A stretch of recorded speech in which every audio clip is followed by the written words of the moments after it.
নজর রাখবো পরবর্তী সংবাদে। আজ কৈলাসহরে বাংলাদেশের আভ্যন্তরীণ ঘটনা এবং তার সাথে চিন্ময় কৃষ্ণ দাসকে মুক্তির দাবিতে হিন্দু ঐক্য মঞ্চের পক্ষ থেকে মেগা মিছিলের আয়োজন করা হলো এবং তার সঙ্গে বিক্ষোভ মিছিল এবং প্রতিবাদ সভার আয়োজন। বাংলাদেশের ইসকনের প্রবক্তা চিন্ময় কৃষ্ণ দাসের মুক্তি, বাংলাদেশের সংখ্যালঘু হিন্দুদের উপর অত্যাচারের বিরুদ্ধে আজকের এই বিশেষ সভা। প্রতিবাদ সভাকে কেন্দ্র করে উপস্থিত ছিলেন 59 জেলার বিশিষ্ট আইনজীবী থেকে শুরু করে হিন্দু নেতা এবং বরিষ্ঠ হিন্দু নেতৃত্বরা উপস্থিত ছিলেন এই মিছিলে। কি বক্তব্য উঠে আসছে কৈলাসহর থেকে, শুনুন।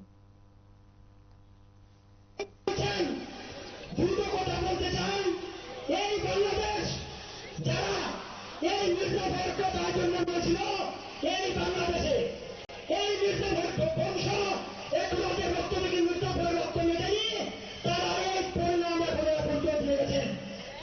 বন্ধুগণ, মনে আছে এই 14 ডিসেম্বর 1971 এখন অনেক মুক্তি বাহিনী আছেন।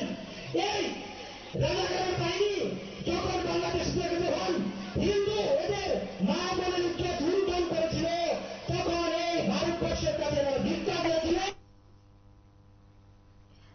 আপনারা শুনলেন সংশ্লিষ্টের বক্তব্য আজকের এই প্রতিবাদ সভার মধ্য দিয়ে, যেখানে বাংলাদেশের সাম্প্রতিক অশান্তি এবং সেখানে সংখ্যালঘুদের উপর যে ধরনের হামলা হচ্ছে, চিন্ময় কৃষ্ণ দাসকে গ্রেপ্তার করা হয়েছে, তাকে অনতিবিলম্বে মুক্তি দিতে হবে, নিঃশর্ত মুক্তির দাবিতে আজকের এই বিক্ষোভ মিছিল এবং সভার আয়োজন।